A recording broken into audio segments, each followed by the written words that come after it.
Hello, ladies and gentlemen, and welcome to Under Construction. This is, finally, episode 109. And here we are at the 11-foot 8 of railroad bridges, which I'm sure you guys remember as having texture and grass last time we were here. No? Oh, well, it's because it's been like 3 weeks, and in the meantime I've been hopping on the map occasionally and getting stuff done because I feel like I ought to.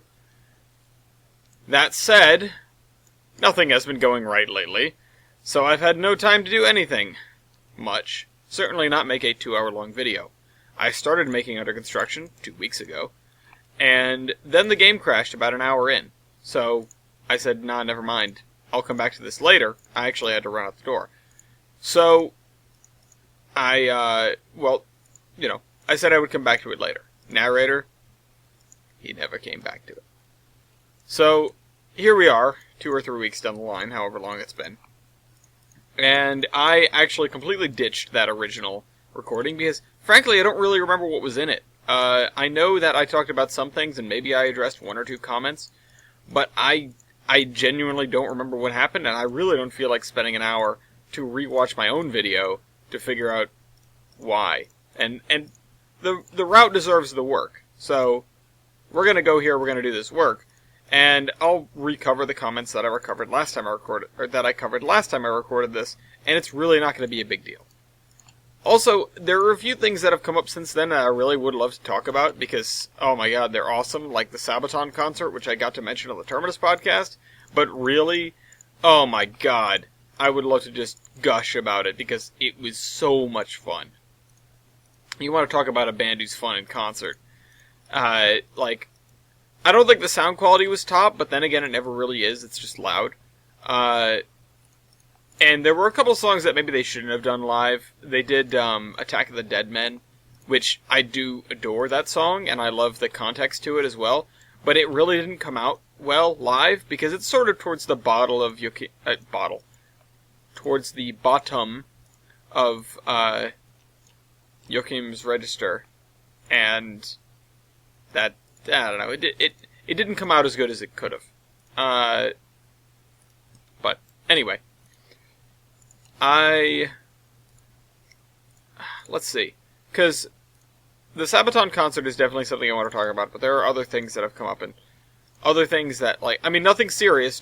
This isn't your parents sitting you down and being like, listen, we have to have a talk. Or your boss, even. That's even worse, honestly. When your boss calls you into the office for something unexplained, it's never good. You're better off just, putting the stuff in the box, and then go into the office and being like, am I fired? Okay, don't actually do that, but anyway. Yeah, this isn't that. I don't have anything, not lighthearted or at least mildly interesting to talk about. I know I get into politics sometimes. That's not very lighthearted, but, I'm trying to... You guys, yeah. You guys know. You know what I do. I also make a ton of grass. There we go. Route layer. I did make a ton of grass between last episode and this episode, but what ended up happening is, I put some of it on the session layer, and that sucks. Not that there's any way to fix that, super well. Seriously? I started recording 5 minutes ago, and something went nuts, and now I'm getting a phone call that I cannot answer. So, okay, my phone was jammed in my pocket. It took me that long to dig it out and hang up. So, yeah, anyway. What the heck was that? Okay, never mind. I got another, those telemarketers, the scammers. I've never felt like it's worth my time to, answer and then try to fake them out and waste their time or whatever. Yeah, you're wasting their time, but you're also wasting your own time. Just hang up, or even don't pick up the phone if you know that it's not a number that you answer, and just move on with your life. Just go ahead, There's no sense in reporting these numbers most of the time because they're spoofed numbers, so you move on. The best thing you can do is just let it ring and ring and ring, or pick it up and not say anything, and just let the automated message finish, and then it'll hang up because it'll think that there's nobody there if you don't say anything, even if you do pick up. I mean, you sort of want to indicate that there's nobody there, even if there is somebody there. But the reasoning is, well, if they think somebody is there, then they will, well, try to use that number again. They also might try to use your number to spoof with, so that's not good either. I'm really wondering what to put in this little rocky section where the trees don't grow.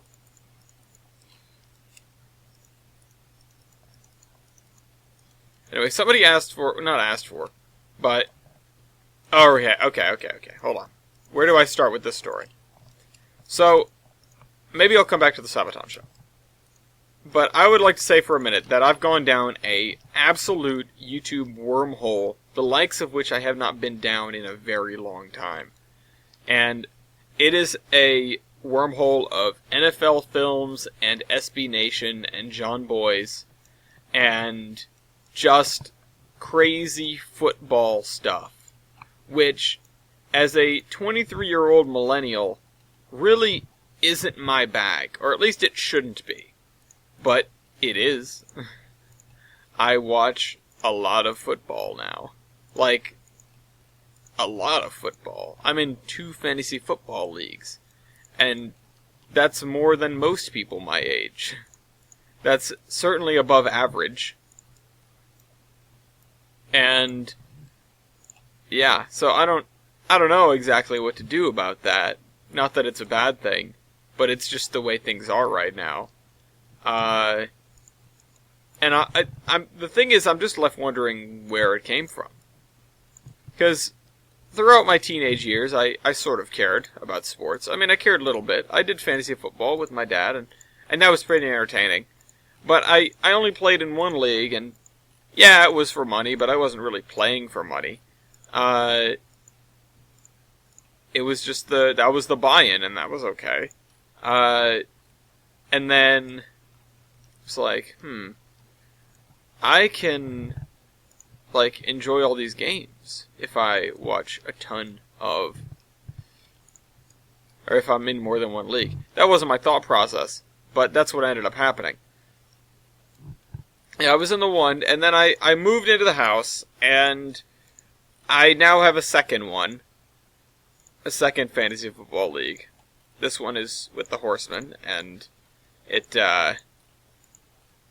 full of a lot more people that know a lot less than the group that I played in the pay league with, or still playing, because I'm in both of them now. But, I'm just saying, it should be a fairer fight. I'm losing terribly in that league. I am way in last place. It is really shameful how the guy with...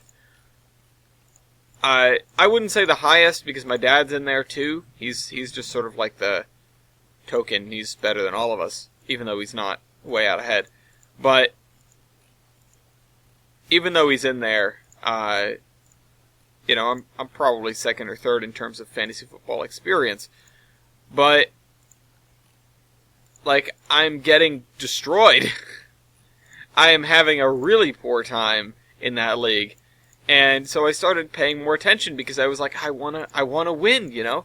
I want to not look like a fool in front of all of these people. I want to be able to come out of this and be like, yeah, I wasn't last, at least. So, that's where I am now. But the strange thing that happened was, like, I just started watching more football, maybe as a result of that whole thing with the 2 leagues and wanting to win. But then it, like, engulfed me, and I don't know what happened. You know that Geico commercial where, we can't stop you from turning into your parents? I'm living that commercial. Except I'm the guy who's turning into their parents. My dad loves football, and honestly, he imbued that into me, and frankly, I quite like football. But, I'm not going to hold that against him or something. But it's the way it is. I like football. It's because he liked football, and he made me like football. by getting me into his fantasy football league and playing the games on Sundays and everything like that. So, now here I am, deciding that Thursday nights and Monday nights, and Saturdays literally the entire day, are not enough. I've decided that what I should be doing at work is having these videos on my third monitor and just drowning myself in basically random trivia is what it comes down to.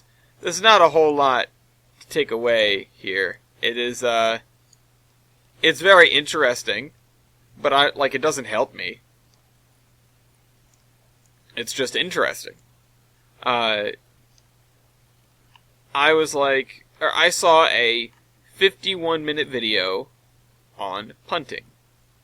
And I was like, well, that looks impressively boring.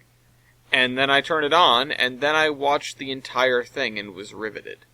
So I don't really know what's happened, but I really like football all of a sudden. I guess that means anybody can become a sports fan, even foamers like me. So, that's one more farm done. I like the arrangement of buildings here. This farmhouse is real small, but that's okay. These guys have got a second barn.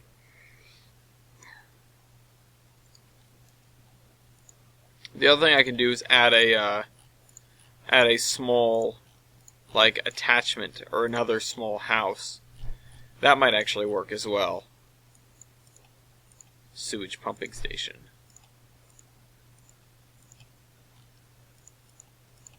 Huh, that's interesting. Well, this is definitely interesting. We're probably going to use this stuff. Although I don't know where it came from. So, hopefully it's not anywhere important. I want another small house like this one. Hopefully I can use that. I didn't check. Oh well. This is what we do. We just scroll through pages and we look at shops even though we don't want shops. And I'll put a shotgun house in here for good measure. This is almost as large as the tiny house that we're dealing with here. Well, whatever. It is what it is. It's fine. This is for the slaves. I don't know. Trollburn is not prevalent on... Or slavery is not relevant on the Trollburn Peninsula. Peninsula. So, this football rabbit hole... Well, the first place it brought me to, or rather, back to the beginning of the story. The Horseman Football League started, and I needed a team name. I was going to go with Enterprise, because Enterprise is my team name in the other league, and then I wanted to do something a little bit more unique. You know, something I hadn't done before. So, something I hadn't done before / was currently using. Yeah, I'm lame. Anyway, I decided, well, I have this map I'm making called Trollburn. And what if our big city had a football team all its own? So what if we had the Trollburn Mariners? That's a good team name. That's pretty cool. So that means when I get into Trollburn, I'll probably be building a stadium for them and everything. That would honestly be pretty fun. So, my record in the Fantasy Football League would kind of indicate that the Trollburn Mariners are sort of like the Cleveland Browns of football on the Trollburn Peninsula, but that's okay. That's okay. There's nothing saying you have to be good. I mean, the Browns are arguably much more famous than a lot of mediocre teams, so maybe it's a good thing if we're absolute trash. At least people will remember us. Right? Yeah. Alright, good. Glad we're on the same page. So, Trollburn Mariners. And I was like, okay, well, if Gilson City has a football team, who else has a football team? Probably not anybody else on the peninsula, because all these towns are too small. But maybe some of the guys off the peninsula do, some of the other larger towns. There's the city of Jefferson. It would make sense for them to have one. Maybe like the Jefferson Statesmen, and they're probably a pretty decent team. And then, so we've determined that this map does interface with the Tamaros Vale and Anaconda, or some permutation thereof, somewhere up north. So the Tamaros would be big enough that it would probably have a team. So maybe like the Tamaros Titans, as like Tennessee Titans, which I mean, there's no shame in that really. It's a team name. There's plenty of teams that are the Falcons or the this, that, or the other. So or the Bears, So I was like, yeah, Titans. I mean, it's not very generic, but it is. There's a real life NFL team with that name. So maybe I don't want to do that. And then I was like, Detroit Lions. What about Tigers? And I know there are other teams called the Tigers, but there are no teams called the Tigers in NFL football. So I went with the Tigers. So we have the Tamaros Tigers, the Tolbert Mariners, and the Jefferson Statesmen. The city of Akron probably would have a team, and it would probably have something to do with dirigibles or something like that. Maybe the Akron Airmen or something. But we have the Statesmen and the Mariners, so maybe not a profession. Maybe the Akron, I don't know, something dirigible worker. I don't know. I feel like calling them the Akron Blimps is just kind of offensive. I mean, God knows what their cheerleaders look like at that rate. So, I mean, the Akron Eagles, but Eagles, Eagles. And I also can't really name a team the Eagles, just, because of a couple of years ago. I could definitely name a team the Falcons and just let them get humiliated, but, let's just try to keep real life stuff out of this. So, yeah, I was trying to come up with something for Akron.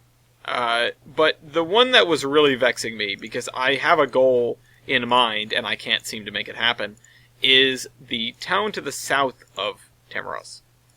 That would be the city of New Demag, or New Demag, but it's pronounced New Demag. And because of this, which I absolutely created that name 100% on purpose, because of this, I was trying to find a name that would be a fairly appropriate double entendre, except it's apparently, it appears to be fairly difficult to get a decent football team name that's also a decent double entendre. The most recent one I've come up with, and this is really more of like a basketball teams have some really interesting names. The Miami Heat, the Utah Jazz, that sort of thing. The Providence Friars, like, who even knows what a friar is? And the other two are like abstract concepts, Jazz and Heat. So, and you can get away with kind of whatever in basketball, I guess. It doesn't even have to be a type of people. And so the thing that I came out with was the New Demag Centerfold, which I assume most people here are probably going to be young enough that the joke is going to go fairly high over your heads. And honestly, if I wasn't a perv when I was younger, I probably wouldn't know either, aside from the song Centerfold, which many of us, I'm sure, have heard and do not understand. Now, let me take a moment to explain it, and those with sensitive ears may want to cover them, or those with parents in the room may want to mute me for a minute. Centerfold is a song about a guy who sees his high school crush, or whatever, his school crush, as the centerfold of a Playboy or equivalent nudie magazine. Sorry. I'm short on water and I ate a Charleston chew that almost killed me. It felt like it was trying to pull my teeth out. Anyway, my angel is the centerfold. That's the line there. I don't think it really needs more explanation than that, so, the centerfold, it's the big one, it's the big page in the middle that folds out to be like a 2-page size page, so you get the giant, 1.5 foot tall portrait of a naked woman. And if you were 18 in 1985, I'm sure you would have one of those on your wall somewhere. But these days we have the internet, and we are much more civilized, but a lot more kinky. So, porno mags have sort of fallen out of favor. However, this is the 1950s, if we may recall, or equivalent thereof. So, here we are, with a town called New D-Mag, which, I mean, in the lore would not be called New D-Mag because of nudie mags, but, you know, that's sort of the debate between, is it pronounced New D-Mag or New Demag? And neither of them is great, but people will insist that it's pronounced New Demag, just like people will insist that Uranus is pronounced Uranus. Those people are wrong, and need to get their mind out of the gutter. The rest of us are going to keep our mind in the gutter and giggle, because NASA wants to probe Uranus. How is that not funny? And there's a football team in New D-Mag, which was definitely not named such to invoke a sort of whoa response from people visiting, or hearing about it for the first time. Now, whatever they are, I'll say that they're probably a great team, and they also have great cheerleaders. But that second part is beside the point. Maybe someday I'll really go in deep, bow chicka bow wow, and go through like a history of these teams. But that's probably a project for another day. Just a thought. So, well, no thoughts here, but beautiful women. Anyway, the New D-Mag, whatever we're going to call them, whether that be the Centerfold or something else similarly evocative, they will probably be one of the better teams on Tolbrand. They and the Akron team are probably two of the best. Oh no, sorry. Yeah, well, I don't know. The Akron team, I'm not sure if they're going to be particularly good. They might be in the lower tier. They certainly wouldn't be last, because the Mariners are last. But they wouldn't be the best by a margin. The best is probably, well, the New D-Mag team. I'm just going to keep calling them the Centerfold until I get another name for them. And then behind them would be the Statesmen, and then behind them would be the Akron team, and then behind them would be the Tamaros Tigers, and behind them would be the Tolbrand Mariners. So, the thing with the Tolbrand Mariners is, like the New England Patriots, they aren't named for the specific place they're in, they're named for the region they're in, so that's how I can get away with that name. Also, because Gilson City whatever was too long to fit on the Yahoo thing. That's the other reason I didn't go with Gilson City something, which I was going to. The Akron Miners, but the city doesn't really have a mining history. Yeah,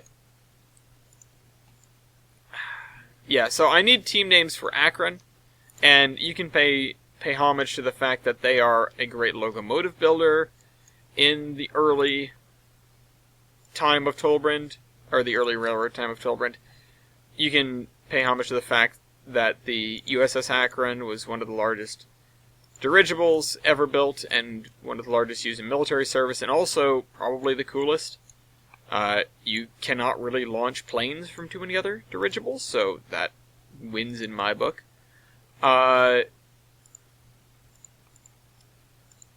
Or anything else you really come up with. If you want to poke me about it, you can hop in the Discord and say something. But I would like some thoughts as to what to call these two teams. Particularly if you guys like the Centerfold as a team, or if you don't. I think it's a stupid name, but I would keep it if you guys thought it was stupid but just funny enough. I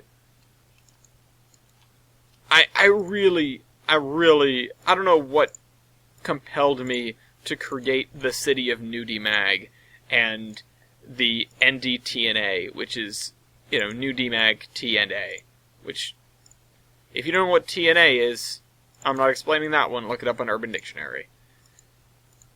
Do that when your parents aren't around.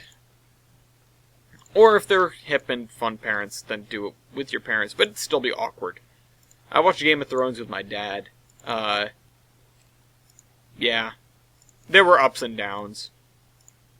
So anyway, now that that's out of the way, let's take a comment in just 1 second. So, comment at the top. Oh, let me refresh my page because there might have been more comments since I refreshed this page last, which was quite some time ago. I apologize if you get the beginning of a YouTube ad. I'm going to try to mute it as soon as I can. And I should have it muted, but I don't know if I did. Okay. Okay, never mind. Let's see. What have we got here? KS1 Production says, I mean to put 1320. The 464 is the engine I have problems with, so... Yeah, that on me.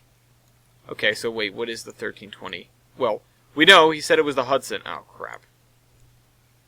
Alright, that's going to take a minute. Oh, never mind. I lied. 1320. So, this is the engine in question. It's a reskinned J3. That was on the DLS. That's kind of loud. Go back over there. Okay. I quite like this engine and the way it came out. But apparently he's having trouble with it, which I don't know why you would. Almost everything should be on the download station. Oh god, I don't remember what the problem was. I did check though. I did check, and everything for this engine and tender is either on the DLS or built-in or base. So you shouldn't have any problem. Although Matthew Bacon did reply, he said, what's the problem, reskinner that locomotive? And then he says, Discord DM'd you. So, hopefully he's got it sorted and he figures out what the issue was, because if it's not just isolated to you, KS1, it's probably good that it gets fixed. That said, we are going to be moving up, and there's basically no guarantee anything works in previous versions once we get out of 20... Alright, once we get out of Tane. But, anyway, that's a bridge to cross when we come to it. So, now I've made my computer hate me. Ugh. Yeah. What a resource hog. Come on now. Come on, Tane. It's just other things that are sucking it up, too. I don't understand where most of my RAM goes. I feel like there's something not accounted for. But, anyway, we're playing the game. Okay, wait until we get 2019 up in here. Important note about 2019, though, I will possibly be installing it over the weekend. So, this weekend, if everything goes to plan, and I don't want to overpromise, but,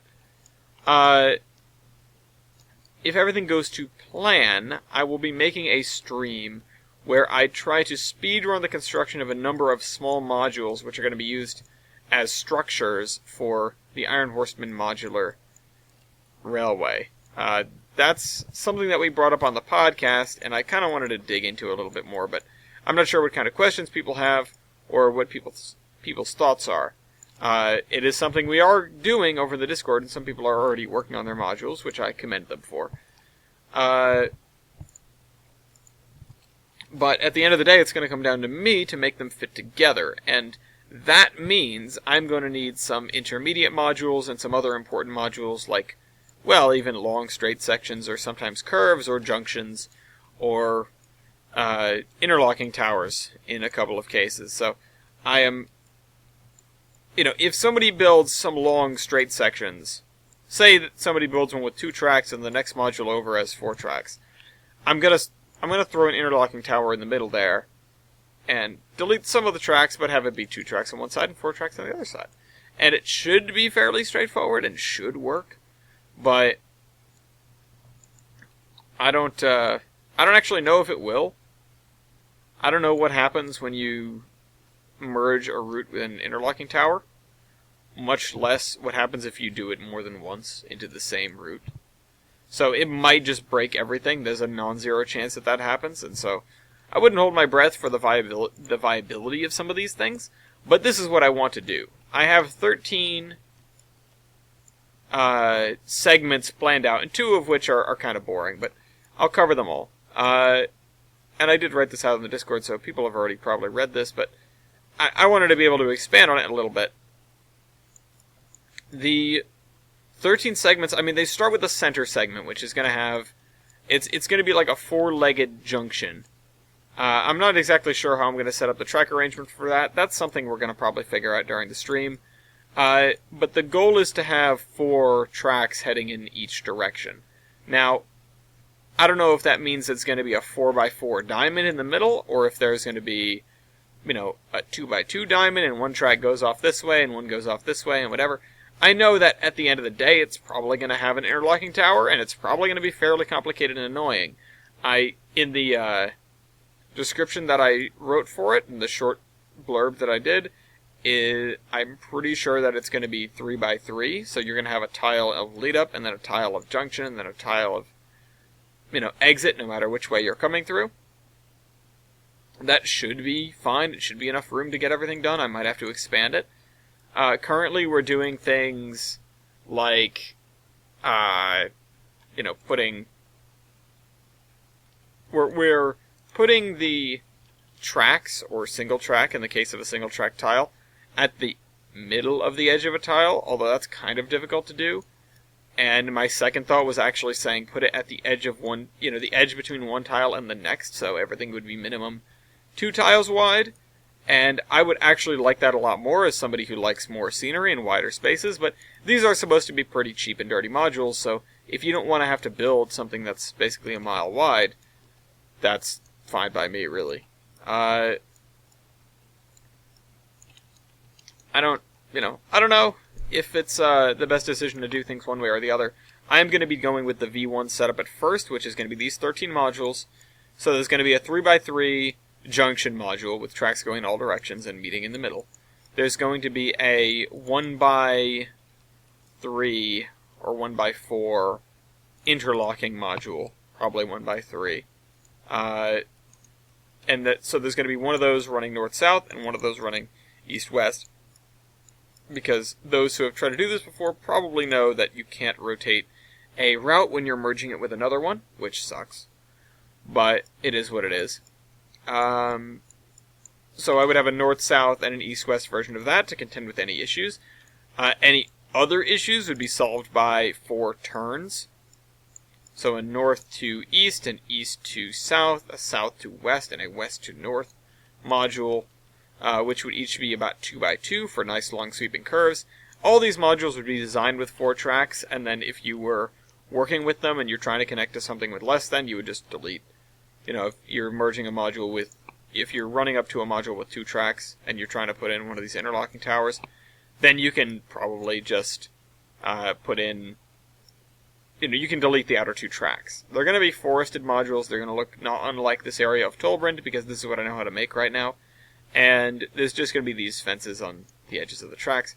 So it's going to be a nice long, a bunch of straight sections, basically. One of them is going to have an interlocking tower, and the other one is going to, there are going to be 2 with interlocking towers, 2 with no interlocking tower, so it's just going to be like a 4-tile long straight section. Those curves that I mentioned, and let's see, what were the other ones that I realized at the last minute? End caps. So these are ones that I'm also kind of tossing around in my head what to do with, because I intend them to be 2 tiles long, and I intend them to have at least 2 portals, if not 4. The reason I'm hesitating is that I might merge the outer 2 tracks into the inner 2, which I don't think I would need an interlocking tower for that, so that would be fairly straightforward. But also have those outer 2 tracks go and make a large loop, so it would look something like, this is going to be super, super cheap and dirty. Here's your 4 tracks. And then these inner 2, they go into a set of portals. And these do this. Whoops, what the heck? Why would you want to do that? Nope. Alright, I guess it likes doing that. this would do this, those would go into the portals. But these guys would also, like, wrap around like this. Which this is sort of an idea that Graham gave me, because he's like, are you going to build loops at the end? And I was like, I'll just do portals. And then I realized this could look pretty cool on a large scale. The other thing I think I might do is add a second set of crossovers here. Alright. So you can do that and you can get over. Again, I don't think this will require, like, an interlocking tower. So, yeah, it should be fine. The other alternative was to have these guys run into, like, a 4-track portal or something, and then have the outer one go to somewhere, and the inner one go to somewhere, and the outer one go to somewhere, and the inner one go... just, like, connect it to other legs of the railroad. But, frankly, it doesn't matter that much, and I don't think it's going to change too much if I do decide to do that. These are all things that I intend to figure out on the stream with some viewer feedback. If I do the stream, I would like to, like I said. It's going to happen at some point, I'm telling you it is. I just don't know when exactly. Things have been a little unstable for me lately, which, explains why I've been a little bit away. I worked a crazy work week. Among other things, we had company, and I had the Sabaton concert. Not that I'm going to, blame something on that, but it was a Friday night that I had to go and do something, so... it did keep me away from the videos. But that was, my mental moment, The other thing that's been my mental moment is Transport Fever. And Transport Fever is about to have a sequel. And it's literally coming out in about a month. So, by the time you guys see this video, which is going to be hopefully tomorrow or the next day, we will be a couple days away from a month away from this release, which I'm super excited about, and in order to get more hype, because I didn't get into the beta, even though I tried, in order to get more hype, I decided that I was going to go back to Transport Fever, which I hadn't done in a very long time. Now, I haven't been able to record it, because I've been busy, but I've been hopping on in my spare time, and I decided that the best course of action for me was to go absolutely bananas with mods. And this is not something I normally do with games. I typically play them quite a bit, and yes, some games, if I play them enough, I get to the point where I want to mod them, but some games I don't, like Total War. I kind of like Total War the way it is. And I've never even felt like I wanted to mod it. I'm pretty happy with it. I have Total War Shogun 2, as you guys probably remember. Minecraft, of course, I do mod, but it's not like I want to supplant my vanilla games with modded games. I just also want to try some of these mods out, because Minecraft is pretty versatile. By the way, hopefully I'll be getting back to Minecraft Mondays as well, and the series of mod shenanigans will continue. At any rate, whoops. I did figure some stuff out, but now I'm going to be going back in and going back into a learning curve in Astral Sorcery, and I will have forgotten, everything. But anyway, that's not important right now. What's important is we put in some grass and we answer some comments.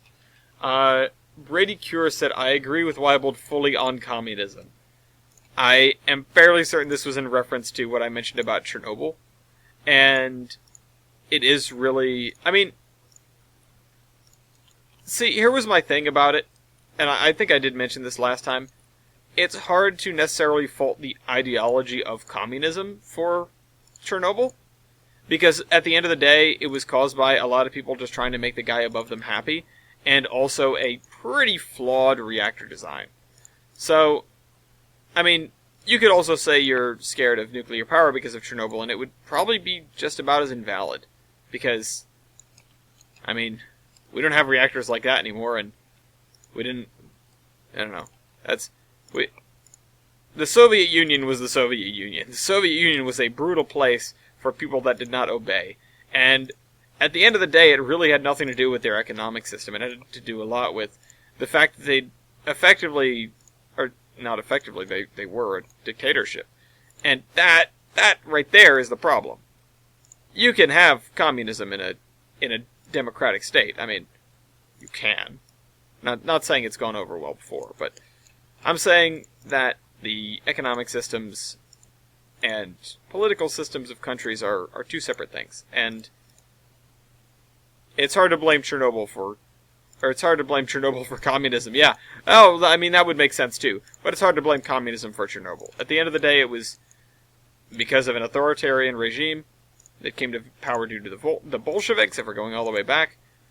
It was really easy in those days to say, yeah, we're communist or we're socialist, and to get people on your side, because after World War I, they really seemed like the good guys. I mean, even into the Russian Revolution and stuff like that, because it was like, well, finally we might, have a little bit of balance here, because before people, it's just like the people at the top are taking everything. The Tsar's putting gold on his bread. So, if we are socialist or communist, that means we're going to, give power back to the people. We're going to, do workers' rights or, universal basic income, that sort of thing. State-given jobs and blah, blah, blah. Which, I mean, all great ideas in theory. In the era of the early 1900s, where suddenly, or rather immediately, those things are being passed off as, yes, we're going to give you these things. Of course we are. If you put us in power, we'll give you whatever you want. The reason that the Nazi Party had the word socialist in its name, and it's not because they were socialist. It's because that word made people happy. There's a reason that the Democratic People's Republic of Korea is called that, even though it isn't any of those things. So, it is, I don't know, it opens up, having this discussion opens up a lot of interesting political questions, which, this day and age, are very important. And, we've sort of moved past the at least most people have moved past the 1950s era McCarthyism, communism bad sort of stance. And it's like, well, let's look at this for what it is. But it begs the discussion that needs to happen about not just flopping into a, well, capitalism bad sort of situation. Because neither of those things are true. It's not... They are simply tools.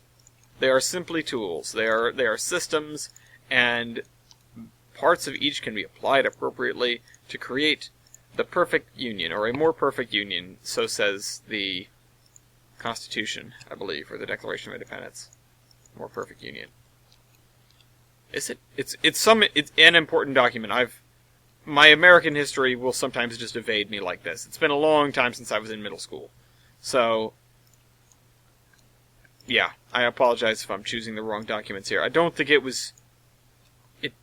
almost certainly was not the Emancipation Proclamation. So, it's probably the Constitution or the Declaration of Independence. It's one of the two. Those are like the two documents you need to be aware of for the founding of the United States. And, there are some other ones that don't matter as much or don't matter anymore. Like anything a sovereign citizen quotes. But, yeah, I don't know. Those are important. It's in there somewhere. In order to create a more perfect union. Is it the Pledge of Allegiance somewhere? Whatever. Never mind. This is not important. I'm getting off track. Point is that we should have discussions. And also that we should look at more of the root causes of things. And more of the people involved than the tools they're using. Because, well, it really is all about the person. And the people in charge. Anyway, you can be completely critical of authoritarian regimes and still like communism and socialism. Just look at Orwell.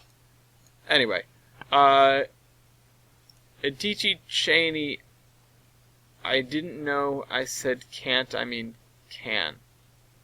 Huh?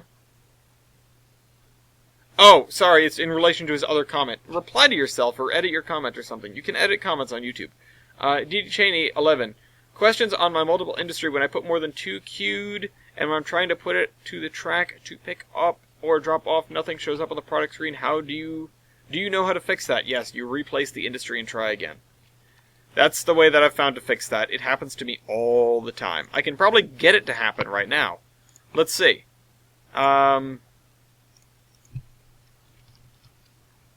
So, let's just throw down a little baby multiple industry here. Let's, so, queues and tracks. So, if we do Q1, let's say, I don't know, aviation fuel. Okay, aviation fuel. Let's see. So, if we can do that, we can put an aviation fuel there if we want to. If I put something in Q2, let's just bake it. Why not? Nope. It's broken. That's interesting. Why does it do that? I don't know. But sometimes it works if you do it again. So, place that, put in aviation fuel, and bacon. Okay, so it's not working this time either. So, I think one of the things that does happen is, if you put them in one at a time, it doesn't bug out as much. But I've had this happen to me multiple times, and usually the solution is just trying it again. If I can't get it to work at all this time, I assume something has come up that, that makes it problematic. The solution might be to do them one at a time, but in this case, no such luck. I don't know why this happens. I don't know how to fix it. I know that sometimes it'll work and sometimes it won't. I'll see if I can get it to work this time. Hopefully it's not like, because I've done this with plenty of things. Nope, see, now it's got nothing here again. Which is weird, because previously it's worked fine for me. But yeah, no, nothing. Nothing to show for it. Because we have industries that it does work at, and if you've watched me put industries down, you've probably watched me attempt that and fail it multiple times. But it's generally always worked on the second try. Now, why it doesn't work, I have no idea whatsoever. But, there we go, there's one. And then, let's see. It's right above bacon, isn't it? Aviation fuel, yeah. Nothing. That's interesting, because it's weird that it's just ceased to work entirely now, because it's previously been pretty good about it. If I come in here again, then it will work. But now it's stuck for good. Interesting.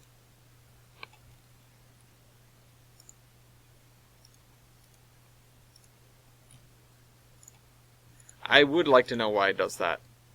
I've gotten this to work before. In fact, I can point out multiple industries, multiple industries, in which things work pretty well. Let's see. I don't think the ones down here I've worked on, though. The ones where this is important is over on thing. So let's see. We've got this one, which that doesn't have anything yet. We've got this one, which doesn't have anything yet. So I guess I haven't programmed many of the multiple industries over here, or really maybe any of them at all. But let's see. Let me go to a place where I do know that we have many multiple industries programmed and things do work, so I can prove that you can get there.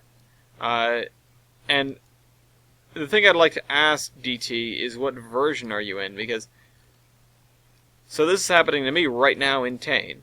And before I would have been like, well, it works in this version, I don't understand what's going on. But clearly it doesn't.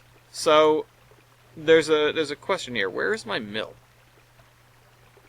Where are all my buildings? So we've got multiple things here, and I bet you if I click this, it doesn't show me anything. So that's strange.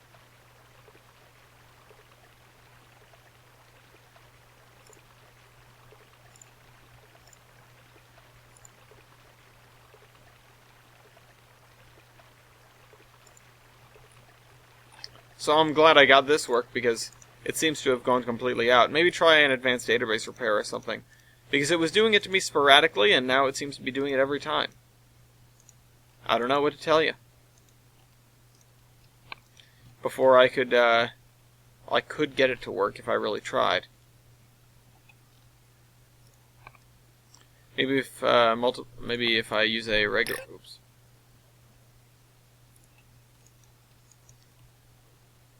That's interesting. Oh yeah, that's one of those. Let's see if I use one of these. Let's try something else as well. How about apples boxed on pallet and ash? We're burning the apples. So this works. And now I don't know if that's I mean, let's try it again with one of these. I would try database repair, maybe re-download these guys. Because, you know, clearly there's something wrong with them. Because it works on the other one, let's see. Yeah. So, it is something specifically with those multiple industries and not with the multiple industry, like, code in general. So, yeah, look into that if I were you.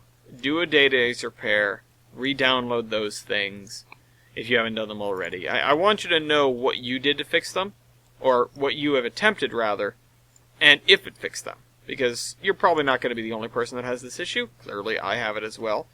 So, the more information that you can provide on the problem, the better things are going to be in the long run, or overall. So, thanks, DT, because that is an issue that I've been meaning to bring up, and if we can get some more awareness for it or something. You know, if I were you, I would stick to using those OG multiple industries, not the first ones, but the multiple industry new. That would probably help you a bit. Unless it does that with those two, and I got really lucky, and then I've been really unlucky otherwise. I don't know. You tell me. You provide more information, because this is turning into an interesting story. Well, I need some water.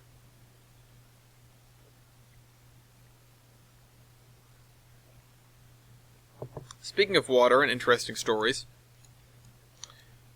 I found something rather unusual at a local CVS pharmacy. I was going through the checkout line, Madison, and we had just run in to pick up, like, a couple of things. You know, whatever. Basic household stuff. Toothpaste. I think she needed some prescription. And just like, alright, let's get in here, let's get this thing and get out. And then we're walking up to the checkout line, and I'm trying not to look at the big, you know, displays of Halloween candy. And I see something unusual. It looks like the dirty water carton from Fallout, but it's clean water. They're advertising and selling water in a carton. And my first thought was, what? My second thought was, I need that. So we bought it. It was like $1.02 or something. And it tasted fine. It was water. I can't complain about it. Except for one thing. It's just so weird. It feels like drinking milk out of the carton. It just feels wrong. Like intrinsically, base level person wrong. Drinking water, even if it is just water, directly out of a carton. So I have this carton now sitting next to me on my desk. It's empty. I drank all the water because I like water. But it is there, and I have to deal with its existence every day of my life. Why don't I throw it out? Because it's too weird to throw out. I can't bring myself to get rid of it. I want to put it on display just because it's bizarre, and I just haven't worked up the nerve to go put it in the cabinets behind glass where all of our guests will be able to see this bizarre phenomenon known as water in a carton. Now, if you've been to a CVS, you've probably seen it yourself, so this isn't really groundbreaking. But I invite everyone to try it. I don't actually know. Let me see real quick. Let me look on this cursed box. 16.9 fluid ounces. So, for $1, I mean, that's pretty good. I mean, everybody knows that at stores like this, they'll sometimes just charge you ludicrous amounts for water, but at least it's not like you're at a baseball game, you know? Then things are outrageous. Here, you want this... Would you like this, you know, life-sustaining liquid that we all need? Not like coffee or anything, not beer, not juicy juice, but just water. Oh yeah, $6. Huh? I can, like, dig a hole and get water. Oh well. Sure, $6. Because I'm gonna die of heat stroke otherwise, I guess I'll take the thing. And it's not even refrigerated. And it's also from Nestle, which means that somebody somewhere has been exploited for this water. So, yeah, F them. Drink carton water, I guess. Or just do what I do and carry around a pineapple full of water everywhere. If you've seen the pictures of the various Horseman trips, especially the ones of late, you will notice my pineapple. If you've ever met me, you'll notice my pineapple. It goes in the everywhere. It's not a real pineapple, by the way, for those curious or concerned. But if you are concerned about that, then you're probably deeply concerned with carton water, because you're probably easily concerned. How long would a pineapple last if I just carried it around with me? Like a real one, like an actual one. Because we had jack-o'-lanterns, and they did not last very long. I mean, I guess they last less time when the pumpkin's skin has been punctured by a knife and all the guts have been removed, and it's, like, barely a pumpkin anymore, and so it can get all moldy on the inside and everything. It can mold from the outside, or from the inside out.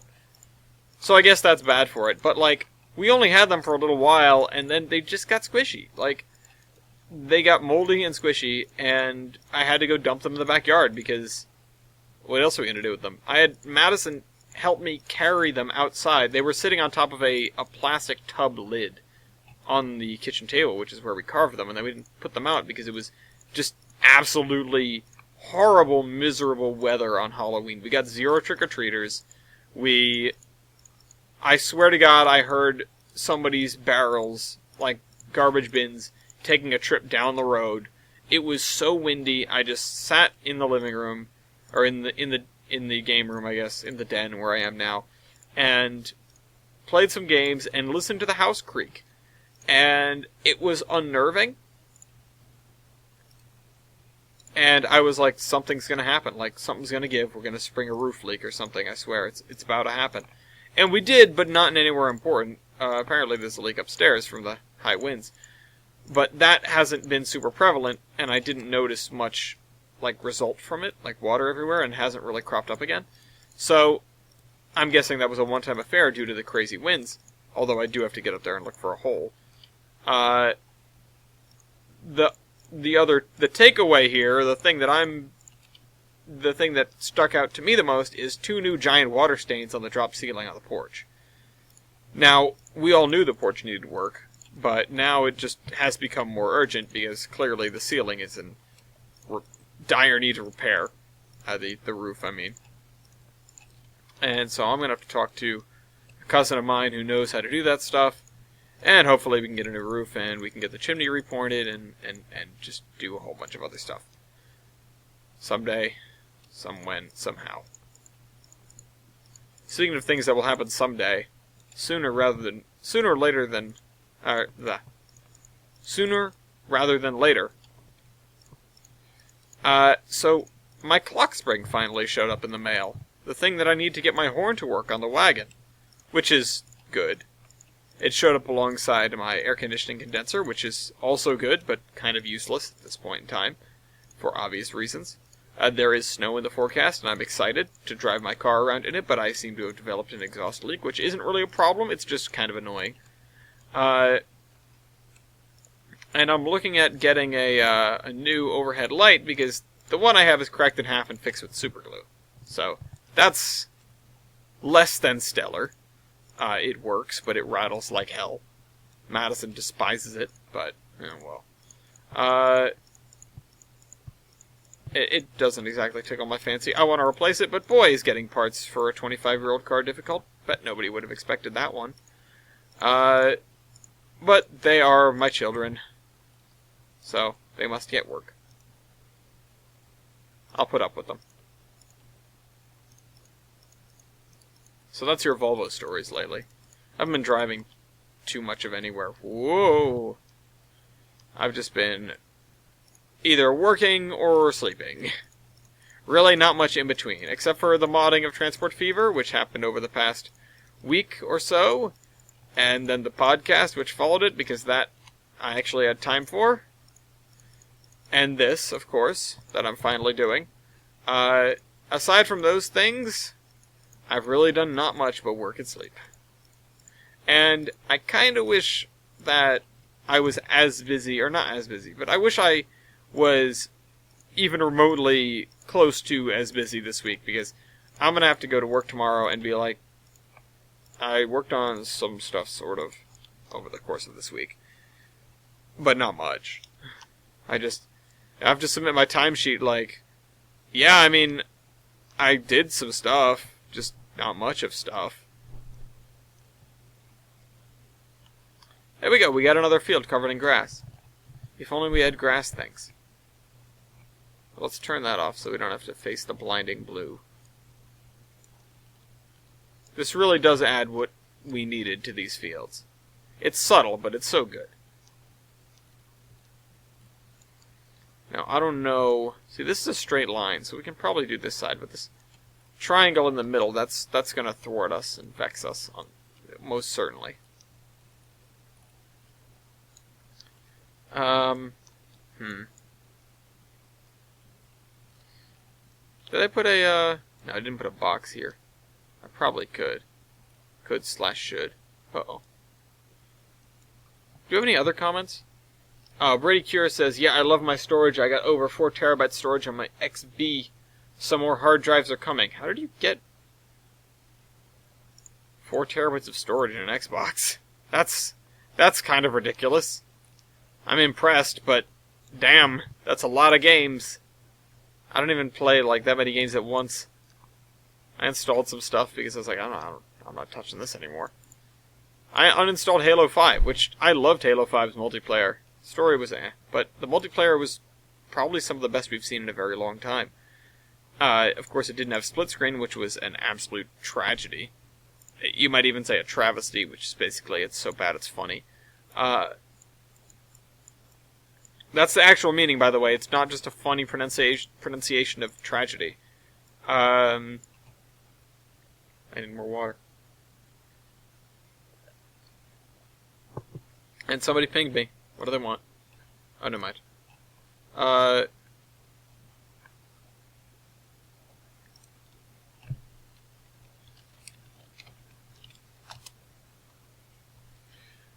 There we go.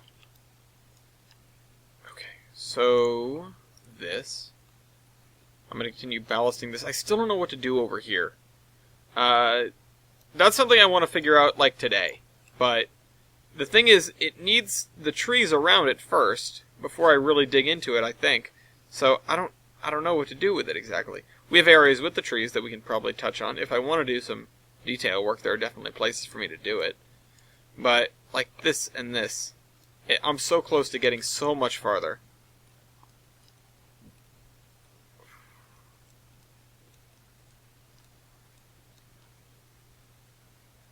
It's just looking better and better. It looks so good. I love Tilbrand. I really do. It drives me nuts, but I love it. But like I said, I can't wait to move to 19. It's going to be a totally different world, I think. If I don't have to struggle this much, then I'm going to be so much happier. And I mean, I've been trying to tout it. Some people will ask, oh, should I upgrade to Tane? From 12? I only have 12. Should I upgrade to Tane? No. No. Don't do it. Don't upgrade to Tane. It's not an upgrade. It's not. It's just a crappy version of 2019. If you upgrade, actually upgrade. Don't get Tane.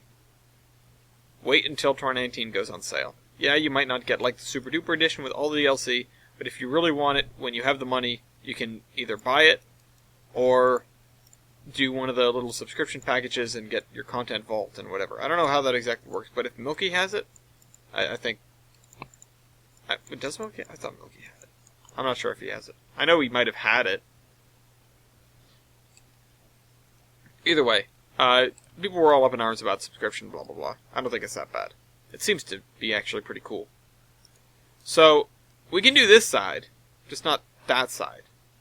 Because the right side here, or this is the south side, I guess, this borders forest that's already done. This borders forest that is not done yet. So if we can get this side to look good, then we can get the other side to look good too.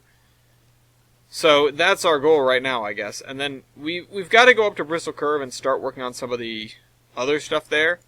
Now, there is, of course, the curve itself and some of the terrain and texture work around there that needs to be done. But at the same time, there is... I mean, Lionhead, yeah, but that's not at Bristol Curve. There is the High Bridge, and there is the High Bridge and beyond, I guess. And there is, most importantly, the bridge construction site on the cutoff. That needs to be done. So,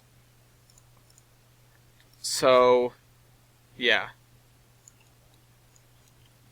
That is what I am, I won't say looking forward to. Oh, maybe I'm looking forward to it. But it is what it is. I keep saying that, but it is. It is...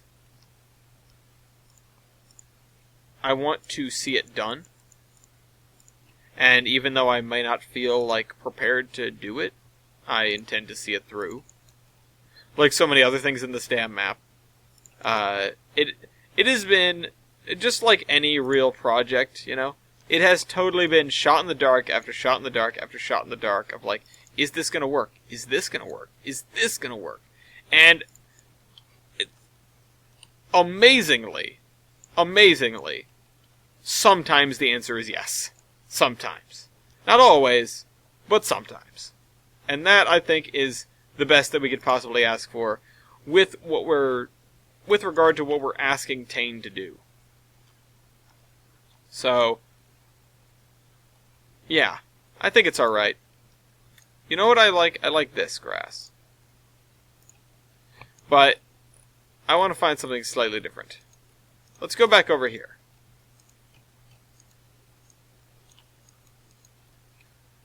How about just this? This is fairly consistent. We seem to like it.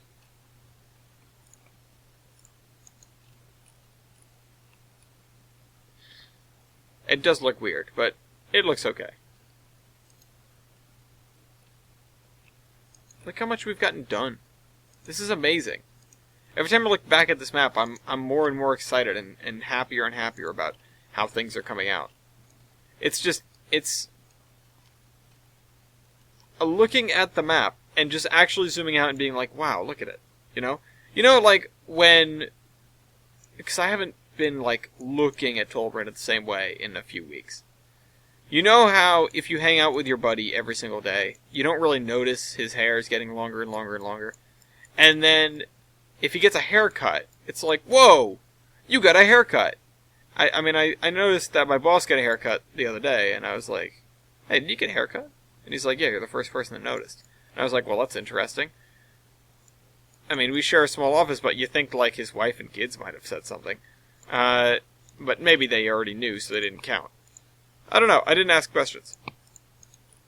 It was just like, you're the first person to notice. And I was just sort of like, interesting. But, you know, and that's sort of a thing that happens abruptly. But think about it this way.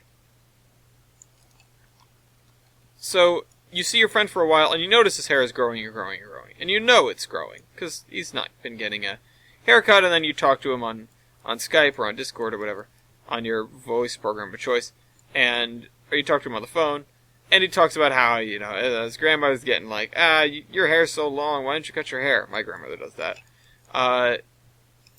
She's like, you want to be a girl? And you're like, yeah, it's pretty funny. Your hair's getting pretty long, isn't it? Like, yeah. And then you'll see them, and it will be like, I'm sorry, I didn't recognize you. And I feel like that's totally happened with Tolbrand.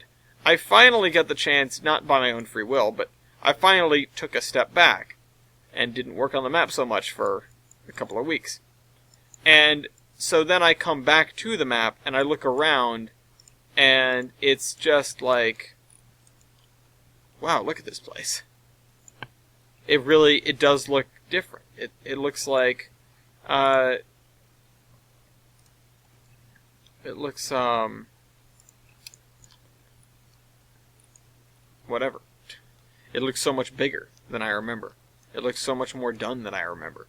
Where, I mean, it sure as hell felt like we were getting somewhere, but now that I'm zooming out and bobbing around and, like, looking at these areas, now it really feels like it. Now it really feels like, wow, we are getting somewhere. We have gotten so far, and we are relatively close, because a lot of the time that got put in was time that got put into the cities, When we were doing blocks of Mason Valley, it was like, alright, let me work on a block or two, and this will take me the whole episode. I don't know how people do route boat competitions, but, alright, I'm going over here. Maybe by not getting distracted, that's how. So, this is the kind of thing where it's like, I'm looking around and going, like, look at it. Look how big he's grown so much. There are routes, like a lot of good routes that are significantly smaller than this. And this is the tip of the iceberg for Tolbrand. At least I hope so. Something catastrophic could happen and I'll lose the map forever and then I'll have to start again. And honestly, I probably wouldn't. I would go and do the modular thing as like my full-time trains thing. I might not decide to start another project like Tolbrand because, I mean, my heart is in AI more than anything, and I love world building, sure, but really at the beginning of the day, I didn't come here to build and build and build. Yeah, I wanted a huge route, but I really just wanted a huge route to play with AI and drive trains on. There are plenty of routes like that. I just wanted to do it myself. Why did I want to do it myself? Because I'm suicidal. I don't know. Because I wanted to spend the next several decades of my life working on this again and again and again. But, weekly for the rest of my days. But, I jest. Obviously that's all jokes, because I do really love this, and I really love looking at it and going, this is my project. Just like my cars. Look at this thing. This is mine. I made this, or with my cars, I paid for this. And this is the most hands-on I've been with anything in a long time, and the furthest I've gone with it, and the happiest I've been having done so. If you recall, by the time the end of the TV and ARR came around, I was ready to tear that thing down. I was like, wow, this thing is kind of gross, kind of trash. Like, I need to take a step back and rebuild some pretty huge chunks of it. But with Tolbrand, at least so far, sure, there are things that I'm like, yeah, that could be better. I could definitely do better. But I don't know exactly what. Or rather, when I do know, it is things that I can point out as these small things. I didn't do enough scenery here. I didn't put in fire hydrants or something stupid like that. These little things, these relatively ancillary things that don't make a difference in the long run, but I feel like, I'm slacking. Obviously, I'm not. I've got a huge map and a lot to show for it. But it does, I do feel like it sometimes. When I get through these areas and I say, well, enough is enough. Good enough is good enough. It's like, yeah, but is it? But is it, though? And I just have to remind myself, yeah, it is. Just move on. Just move on to the next area. And going forward, if I had lost Tolbrand, I'm not sure if I would be able to do that. Not saying that I would sit down and have to make everything perfect, but I would probably greatly scale back what I want to build, and instead just live a life of playing with modules and also playing with other people's abandoned railroads. People could, if they're done with a project, if they don't think they're going to work on a project anymore, just submit it to me. And I'll patch it up, and I'll attach it to my massive, another fine addition to my collection. I'll add it to my massive lineup of railroads that I've collected over the years from things like route reviews or route build competitions or even just checking stuff out for friends. I must have 3 or 4 of TBA's old routes, and I mean, I loved all of them, but he didn't. So I kept them, and that was that. I kept them, and he stopped working on them, which is unfortunate. And I love to see people like really put it into high gear in terms of determination. Now, there's a quote by, I think it was Calvin Coolidge or something like that, that really puts into perspective what I think about determination. Like I think it's a very, very good quote, and it's basically that determination trumps everything. It trumps smarts, it trumps intelligence, it trumps memory, I guess. I don't know. But the point is that press on is the most important thing that you can do. To not give up, that's how you get to your goals and stuff. Yeah, so it's not talent, it's not genius. None of those things will save you. Dedication will. Because you can be talented and not do anything with it. You can be smart and flunk out of school because you didn't care enough. You can, you can have all the aspirations in the world, and they will amount to nothing if you don't do something with them. So, if you're sitting here twiddling your thumbs thinking about what you could do, pay attention to what you do.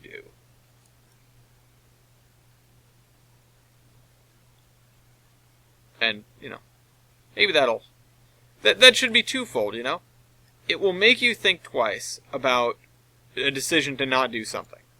Because it'll make you go, well, why would I give up? Why should I give up? If I want to see a result out of this, I'm going to press on. I'm going to move forward. And that's an important thing, and that should make you feel empowered. That should make you feel, well, motivated, I suppose, but motivation is fleeting. Determination beats motivation any day of the week. But, use determination as a vehicle to find motivation. Discipline,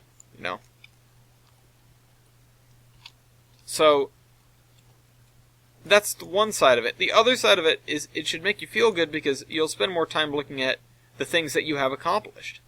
If you do stick by something, and you really do go those miles, and, and ensure that that the job gets done, now you have something to be proud of. Now the job got done.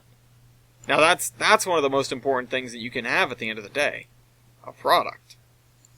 Now I'm not saying that trying doesn't matter, because of course it does. Because some days, you try as you might not come out with anything at the end of the day. Anything new, anything groundbreaking. But that's alright. Nobody said you had to. It's really all about trying. It's really all about the fact that no matter what you do, as long as you try, you can get a result. If you don't try, you can't get anything. You miss 100% of the shots you don't take. That is, it is true. Michael Scott was right. If you give up, if you step back, you stand to gain nothing. And stand to lose everything. So, not saying there aren't good reasons for giving up and stepping back. Sometimes you have to cut your losses. Sometimes you actually are wrong or going down the wrong path or whatever. You've made a mistake, and yeah, it's time to just give up and try this one again later. But by and large, if you're stopping because you're losing motivation for something, you just don't feel like doing it anymore. If you want to see a product, you've got to persevere.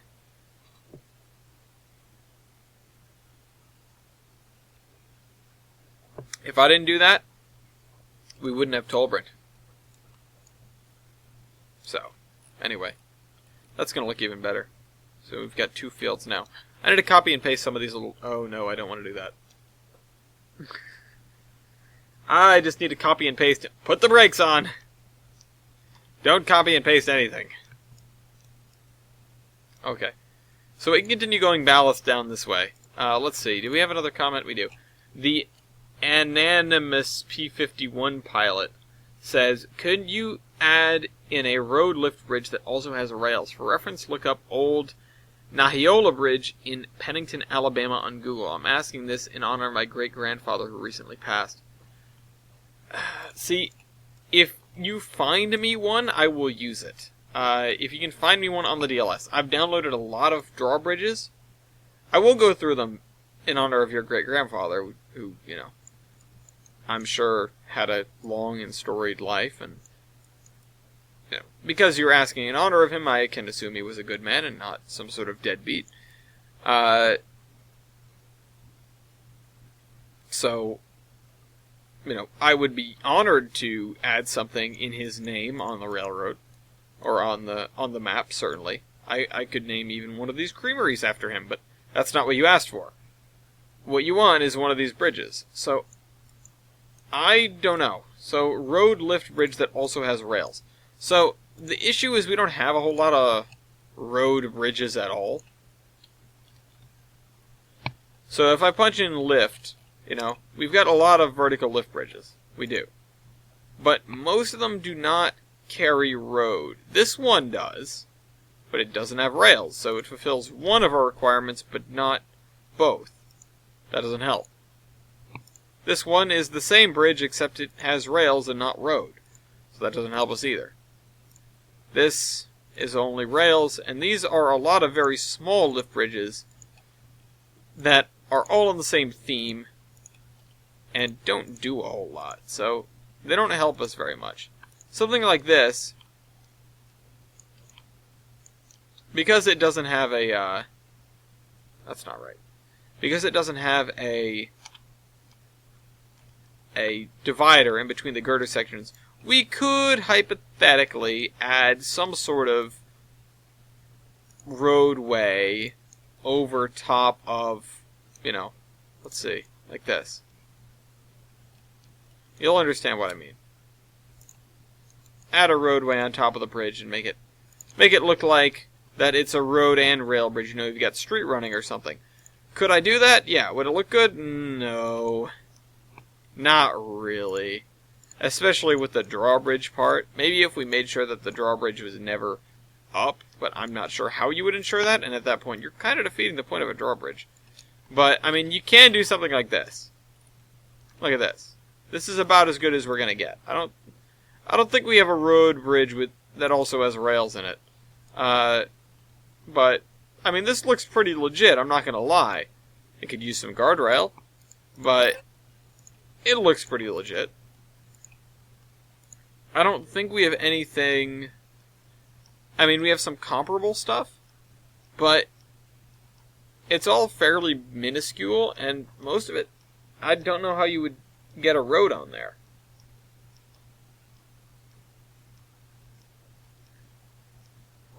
Some of these are quite lengthy. A lot of them are single track. But, unfortunately, these are the real lift bridges. Those other ones are pretty small and sad. So, what the heck is this? How did I get this? Now we've got some rolling lift bridges, which these are pretty cool, and I do intend to use some of them. They're also set up like turntables, so we could make sure they never raise if we decided to put some track on them. At least some of them are set up like turntables. So, there's an option for us. But these aren't lift bridges. They're rolling lift bridges. They're in a different category. So, that's not really what you asked for. I am going to go through all these just to make sure. This is an interesting paint scheme. I kind of like this better.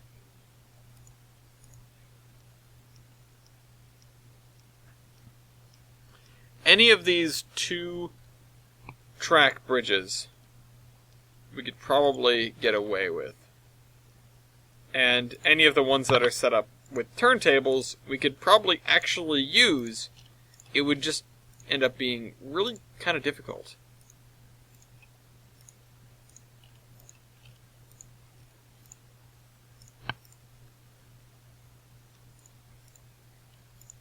Yeah, I don't know. I would love to. I would honestly love to. Obviously, we can't do that because there's things in the middle. But there's not a bridge that I know of that has both. So, like this one is just a rail bridge, and then we've got a couple of just road bridges. This one, see, this one is a turntable. Maybe we could put a road on this and call it a day. I kind of like the look of this one too, but you know, I'm sure that what you're thinking of is not this. You know, it's not with street running, but I don't know really what other alternative we have. Here you have a road bridge over the railroad tracks, so there's that. There's this one, which, no, this is just a really big lift bridge.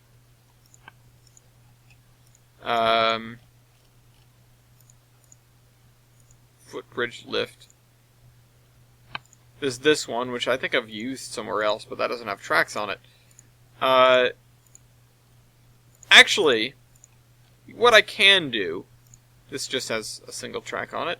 I do want to use this somewhere, though. I love that bridge. Here's a bascule bridge with tracks on it. What I can do, and I want you to write a comment about this, give me his name, and I will name this bridge after him. Now, this is not what you're asking for, I know. And if there's a different bridge you want named after him, I can do that as well. But this is a swing bridge that has both tracks and a road on it.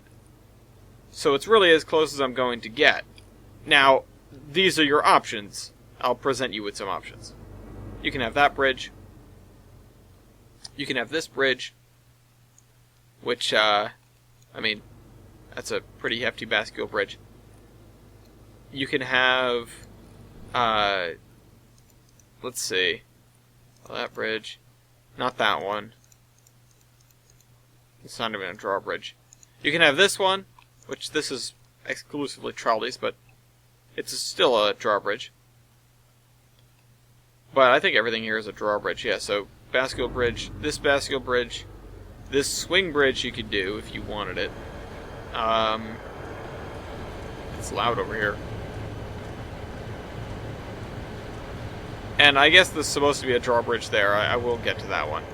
Other than that, we don't have any big drawbridges yet. I do want to use some of these in the future, but right now it's not in the cards. So, I apologize. I just don't have anything to give you. It's a shame. It is what it is. If you can find one on the DLS that does that, but I'm pretty sure I've done my best to exhaust the download station for drawbridges. I really have. I have tried my damnedest to download every single one I can get my hands on because I love drawbridges. And I love interfacing different kinds of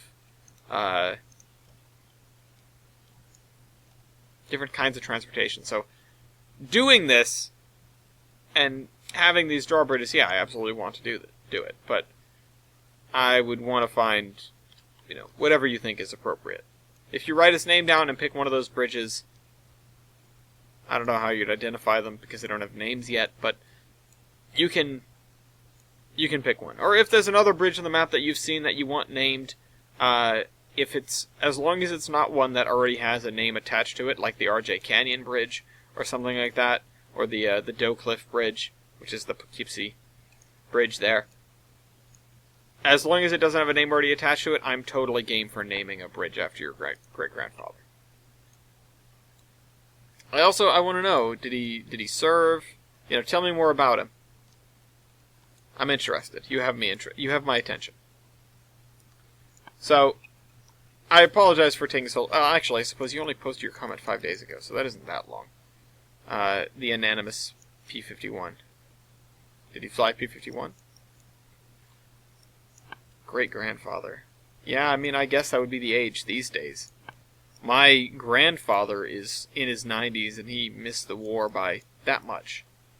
He was a welder at a shipyard in Providence, putting together Liberty ships and stuff like that during the war, but he was too young to actually join the war until it was just about over. And then he ended up going to Guam and doing cleanup. Now you'll notice this field has an interesting sort of bend in it. The reason for that is that the old main line used to pass just on the left, as you can see by the decrepit trestle and track sunk into the ground. And I don't know how else to immortalize that old right-of-way. If you guys have ideas, go ahead. I thought about doing ties and figured, nah, it's a little too much. So I might just do some texture that sort of points to it having been a right-of-way. I'm going to leave the trestle there, but that's about it. I also want you guys to tell me what you think about these fields when we get down to brass tacks about them. Now, I only had the creamery one, so it was a little bit more sparse, but I don't know what I think about these fields. So if you guys have a thought, say so. Now, I'm not doing the grain fields and stuff like that. That's going to be on the other side of the river. But, you know, we'll get to it. Speaking of the river, the Shoto River there, I started writing the history of the Mason Valley Railroad, which is going to be fairly brief, relatively speaking. It only lasted about 40 years or so, something like that. And it was originally built as a 3-foot narrow gauge railroad, and it was going to be merged into the Geiger Mountains, but ended up being sold to the Gilson Eastern and then regauged. And by Gilson Eastern, I actually mean Jefferson and Gilson, because the Gilson Eastern did not exist at that point in time. So, there is one other thing I was thinking of doing with these fields, which is adding some cattle grates and letting cows hypothetically pass back and forth between them. But since I added farmhouses for all of these, it doesn't make a lot of sense anymore. So, it was a thought. The thought came and went. It was too late for me to actually want to do that. And honestly, I think having cattle grates here, probably not the best decision. That's a busy main line. So, it's a busy main line, and honestly, the railroad probably has enough clout in this area that they don't need to worry about, ranchers wanting their cows to roam free. It's not like there are too many places for them to roam to.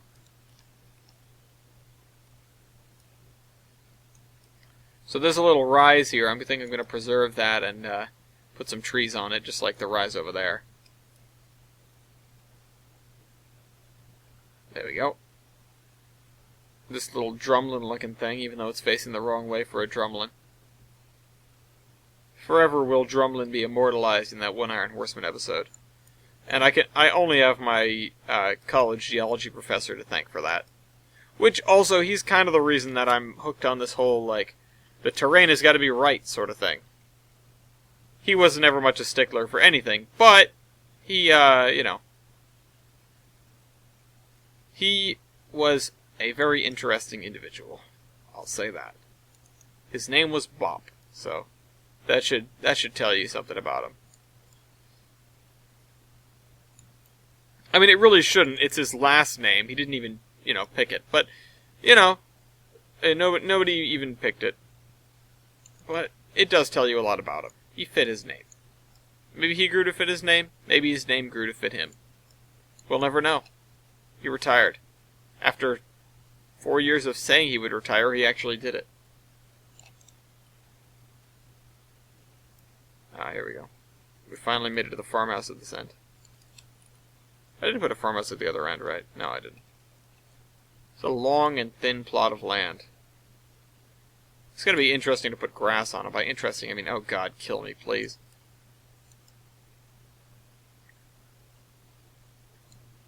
I guess I got distracted doing this because we're finally committing to it. I like that, Fewer gray spaces, the better. I mean, there are areas that are gray and empty or need work, like the bridge construction site, that I know what it is already. I know what's got to go there. I don't know how to execute that necessarily, but I know what has to go there. These areas I've been waffling on for the longest time. Are they going to be trees? Are they going to be grass? Are they going to be farmland? Are they going to be like, wheat fields or what? No, we're just going to make them grazing land for something. What? Who knows? Who cares? Maybe I'll put sheep out here. Maybe I'll put cows out here. Maybe I'll, do something else. We'll say that these are meat cows. These are whatever, and the other ones are dairy cows. Who knows? Who cares? Doesn't matter that much. I had a great moment with somebody in the Discord earlier today about what do you do when you have a product that you can't ship out by rail because you just don't have the ability to. And my solution was you put some trucks down and say it gets trucked away. And I actually quite liked that. I also pointed out that they were on a river and they could throw some barges down, or some docks at least, and say it got barged away. Now, there's more than one way to skin a cat, as it were. There's more than one way to move a commodity from place to place, certainly in the transition era at least. And even then, in days before that, you had a fairly limited number of commodities. But still, you could transport some stuff by horse cart or whatever. It wouldn't have been particularly outrageous. You just were probably going to be close to a population center or something.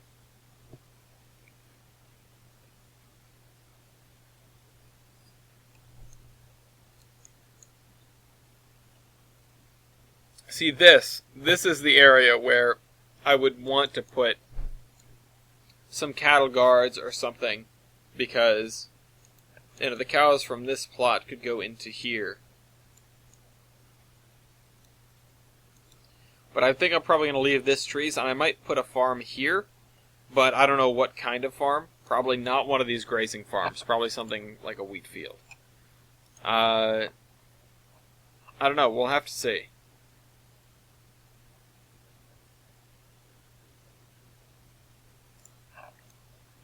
We'll have to see what it is when we get there. Wait a minute, it's Thursday night. Oh, speaking of football, football's on. Oh, hold on, I gotta check on my people. I actually don't think I have anybody playing tonight. Never mind, I do. I've got one guy. I've got one guy in one league. How is he doing? I don't really want to know, honestly. I need him to do really well or I'm going to lose in that league. Let's check the Tolbrin Mariners. Wait for it. The Tolbrin Mariners have nobody going tonight, so that is not relevant at all. Never mind, back to the other team, Enterprise. Named for the World War II carrier CV-6. Which, okay, so we talk about, I sometimes get off on tangents about passwords. If you read XKCD, or even know about them, you've probably seen their little comic on passwords. And it basically says that, at the end of the day, the safest passwords are just long ones. If you can memorize them, and they're long, that's better. If it's got all sorts of weird characters in it, or, this, that, or the other thing, some things are capitalized, you replaced letters with numbers, or whatever, it might make it a little bit more difficult for a computer to crack, or a person to guess, but at the end of the day, it's still not going to take a computer that long if it's only like 8 to 10 characters. And I know the minimum on a lot of sites is 8 characters. So, that means you're going to want a password that's pushing the character limit on most sites, and I'm talking like 15, 20 characters. You want just a string of words or something. I whipped out my old laptop the other day, the one that I nicknamed the typewriter, and that has a lot of my oldest writing projects on it. Stuff from even the earliest days of the Iron Horsemen, but a lot of things from long, long before that. So, it also has some more recent stuff on it, including the short story set that I've been working on for the Iron Horsemen for quite some time, but haven't touched in a while because I've been extraordinarily busy. And it's on a laptop that I never pull out anymore. I don't really have a reason to use it. So, what do? I decided the other night, I haven't touched this in forever. I'm going to pull it out, I'm going to sit on the porch, and I'm going to work on it. First of all, the porch is freezing. Second of all, the computer was freezing.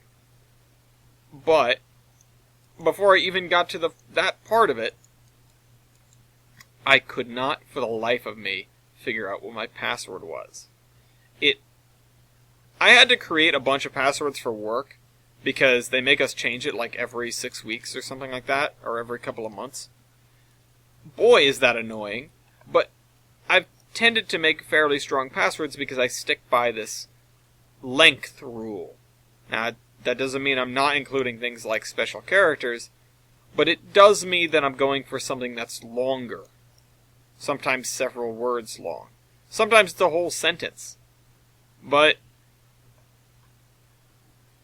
I hope that doesn't give away any of my passwords. But I'm staring down at my laptop, which is sitting on a little table in front of me, and I can't for the life of me figure out my password. I tried something that I haven't used in ages and ages and ages. I think I only use it on my RuneScape account, which was Lyoko, because I was into that show back in the day. I still think it's a cool show. I don't remember anything about it, but I think it's cool. And that wasn't it. I tried some of my more normal passwords that I had from before I started working at WSP. Those weren't it. And I know that it's supposed to pop up with a little like, hey, here's your hint that you left yourself. I couldn't remember if I actually made my hint useful or not, so I couldn't just go spamming things in hopes that it would pop up and make my life easier. Also, it just wasn't popping up, so I don't know. I knew I had stuff open, so I couldn't hard shut down the computer and then try to shenaniganize it or something. I was in kind of a tight spot, and I'm sitting there and I'm looking across the keyboard. I try to like QWERTY. I'm thinking like, what did a few years ago, how did a few years ago me know this and was able to type it in when he was half asleep at 2 in the morning, and me sitting here staring at this computer has no idea what it is. What did I do? What could I have possibly... And I'm like looking at the keyboard. I'm staring at the keyboard. Like if I look deeply enough into it, I will see through into the code, and I will be able to figure out, like Neo in the Matrix, what I have to do to make this computer open, to unlock for me. And it turns out that laptop's password was CVN6. That is an outrageously short password, and I didn't know that the laptop would let me get away with that, but I guess Windows Vista just didn't care. So I'm just staring at it and I go, wait a minute. And I punch in CVN6. And I couldn't remember if there was like, did I put a dash in there? Did I add the N? Is the N in parentheses? Because there's a lot of permutations that I remember, now that I had it in the front of my mind, like, yes, this was definitely your password. It's like, but there's like a million permutations of the number for the USS Enterprise that happened throughout its World War II career. What do I do? And I'm like, first of all, you're a nerd. Second of all, just try them. And so I got it at the laptop. And now hopefully I will remember what the password is, because I didn't change it. Because now that I remember it, hopefully I continue to remember it. Hell, I mean, I could engrave it into the laptop at this point. There's nothing on there that's worth anything except for my writings. And even then, I stuck them all on a flash drive in case something went wrong. I just hadn't updated it in a little while. And was like, what was I doing? I couldn't remember for the life of me what I was writing or where I was in those writings. And it finally started to come back to me. And then I was like, yeah, it's late, I'm going to bed. So I had my one triumph of getting the thing to work. And that was it. That was the end of my night. So, yeah. Moral of the story is, just use the same password everywhere. If somebody steals your identity, just let them have it. What's the point? Okay, I'm kidding. The point is, don't use a 4, 5, 6 character password with, a letter, a number, or, whatever the minimum thing is. 1, 2, 3, 4, 5. Hey, that's the code of my luggage. That's what you don't want to do. You want something that you will remember, but is also secure in and of itself. And that really just means long.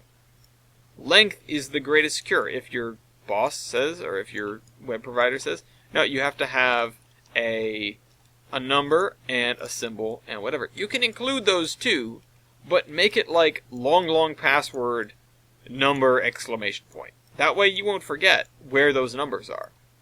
And it doesn't matter where they are as long as you have a long and secure password otherwise. I think the one that they used was like 4 words. It was like correct horse battery staple or something. And it's like, that's easy to remember because it's such an absurd concept. If you remember the concept, you remember the password, but it's so long that a computer would take forever to just guess it. Just brute forcing. So, that's your internet security lesson for the day. I don't know, some places have, like, length maximums for passwords, which is one of the dumbest things I've ever heard of. Because why would you want it to be more, why wouldn't you want it to be longer and thus more secure? Seriously, why? I'm guessing it's because whatever software they're using behind the scenes to hash and conceal the password can't handle strings that are longer than a certain amount, 20 characters or so. But that doesn't mean you shouldn't use all 20 of those characters. You absolutely should. Or just 19, because that rules out one thing the computer has to do. But the computer will probably start at, 1 character, or whatever the minimum number of characters is. So, it's always up to you. It's up to you how you want to do your passwords. Anyway, I don't think we have any other comments, so maybe I should come back around to, like, the Sabaton concert or something. So yeah, what I was saying is, that was awesome.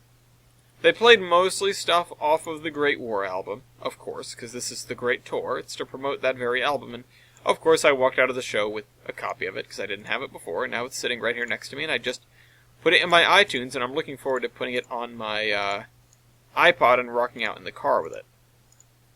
It's the kind of music that makes you want to speed, but that's okay.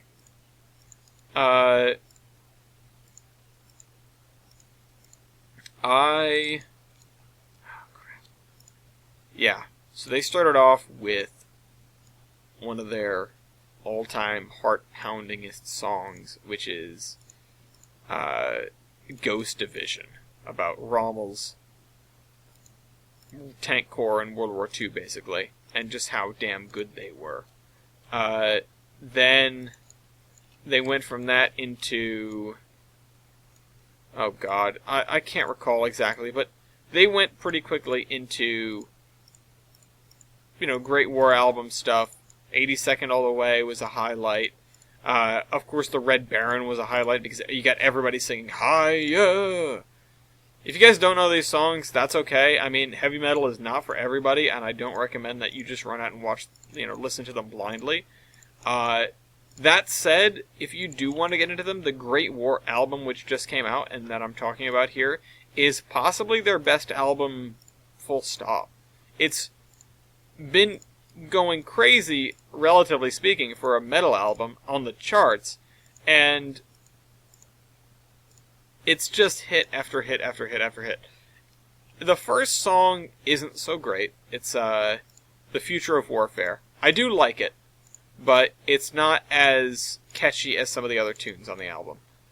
And then you have hit after hit after hit after hit. And then you have the last 2 songs, which the penultimate song is The End of the War to End All Wars, which I'm not even sure if I've listened to, but it just hasn't been getting a lot of, fuss about it. So it's clearly not particularly memorable. I mean, I must have listened to it, but I just don't remember. The final song is not really a Sabaton song. I mean, aside from the fact that it isn't their song, it's not a metal song. It's In Flanders Fields Where Poppies Grow. And it's sad. It's after going through this whole album of, yelling about the brutality of war and about charge and attack and about, these men that stood for whatever, these people that fought through poison gas, or Lawrence of Arabia, all these heroes, or something of the First World War. And for the most part, it's told from the perspective of, yeah, this guy, he's a big name, or whatever. It feels as if they're all good things, when in fact, this is war, and people are dying. And so, they threw that at the end of the album just as a reminder. Like, yeah, it is war. Those Russians that charged through the poison gas at Osijek Fortress, or Osojec, or whatever, they were facing an enemy that outnumbered them dramatically. They were doing this in desperation. They were dying. It sounds amazing. It really does. 100 soldiers that are bleeding from the mouth due to chlorine gas, standing up, they've been beaten down past the point of what would be no return for most soldiers. But for Russians, death is not an excuse to give up. So, they clearly took my advice from earlier, and they wanted to see that fortress held. So, they charged 7,000 Germans with 100 effectively Russian zombies. And they won. They routed the Germans, and they had enough time to evacuate the fortress afterward. I mean, of course, the Germans came back, but that's neither here nor there. That's not the battle we're talking about. That's, later, after the dead men attacked. And, yeah, that sounds amazing. And then there's Alvin York, 82nd all the way, charging into battle. Or the Marines, the Devil Dogs, kill, fight, die. That's what a good soldier should do. And it seems so empowering, or the Red Baron. Of course, who doesn't know who the Red Baron is? If you don't, watch some Peanuts, I guess. But, he's the Red Baron. Everybody knows who he is, even if he was on the quote-unquote bad guy's side, on the losing side. There really were no good guys in World War I, but that's neither here nor there. You know what I should use for this? I just realized. Okay, so we're gonna sort this out, and then we're gonna try something a little bit different. But he's the king of the sky. He's painted red as blood, and he dives on his enemies, and he kills, or he shoots down 4 in one day, and it's amazing. Whatever. He's a gambler, and he wins every time. But it's still war. He died at, the age of 26. After a storied career, a storied but incredibly short career, of flying planes over the battlefields of World War I. He was shot down. Because you don't live forever. And, I mean, even 82nd all the way, of course, Alvin York comes out of that. I believe he came out of the battle. Maybe he did, maybe he didn't. But, he's being talked about as a hero. The Marines, of course. There's a line in the song about the Devil Dogs, the Marines, that, the 6th time they managed to break the line. That's 5 attacks of throwing bodies at the enemy and just seeing if it works. 5, with no result. No result except an expenditure of ammo and dead young men. And if you watch Indy Nidell's World War I series, he really gets, he makes you feel for it. Hundreds of thousands of dead. Can we even fathom that? We can't. And here is Sabaton producing an outstanding metal album that's all about this. And it's fantastic to listen to, and it makes you want to go for a 5-mile run. But at the end of the day, we've got to remember that it's war, and that's and war is hell. And that's why the album ends with that quiet, solemn, evocative, "In Flanders fields where poppies grow." I'm not looking forward to when I actually do listen to this all the way through, and that just pops up at the end, and then I cry. Millions. If you guys have a taste for history, which you probably do because we're all foamers here, and that generally means that we care about things that are historic,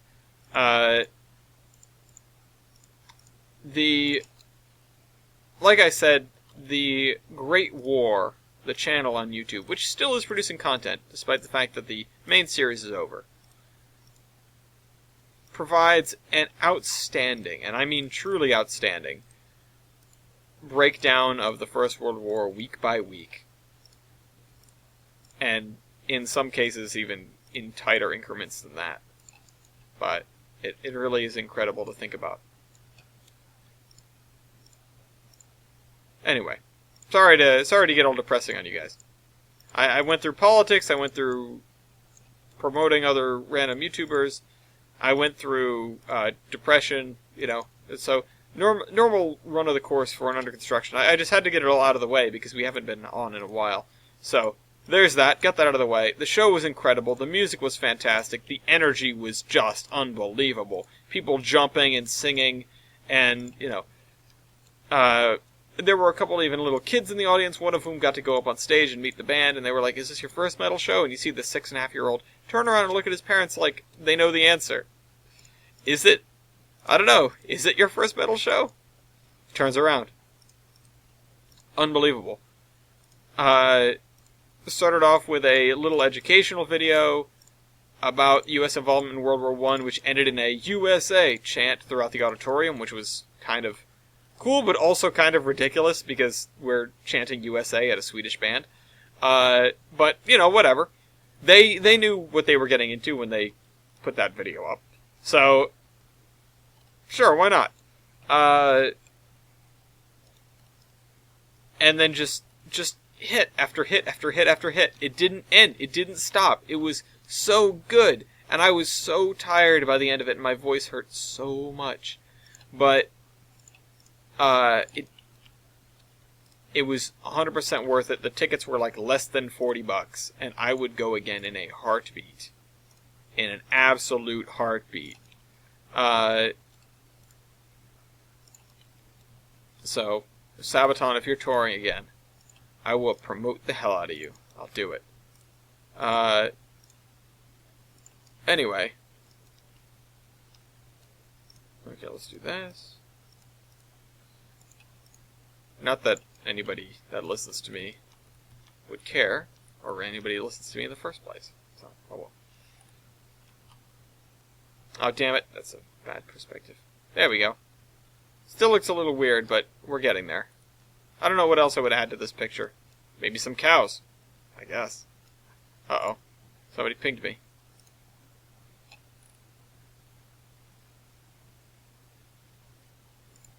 Yes. I think that's a Sabaton song that just got brought up in there. Oh god, I need another drink. I know I've only got like a minute left, but...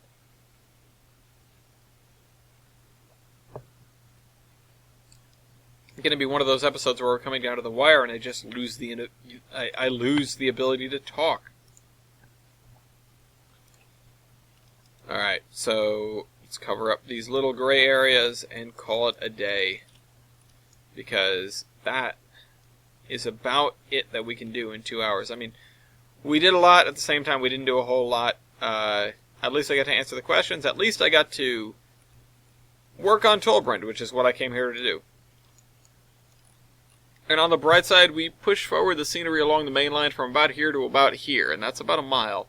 So, a mile every 2 hours. Not exactly what's happening, but it feels like it sometimes. It feels quick, even though I do need to come in here and I need to do all these trees and stuff, but I'm going to hold off on the trees for now just because of the problems that, of course, trees have been giving us. we'll come around and we'll do as many of them as we can at once, including the little tree nubs out here in the fields. So, I hope you guys enjoyed this video. As always, leave a comment if you have a comment, or question, or concern, or anything. And, what did I just do? Oh, never mind. And I guess I'll see you next week.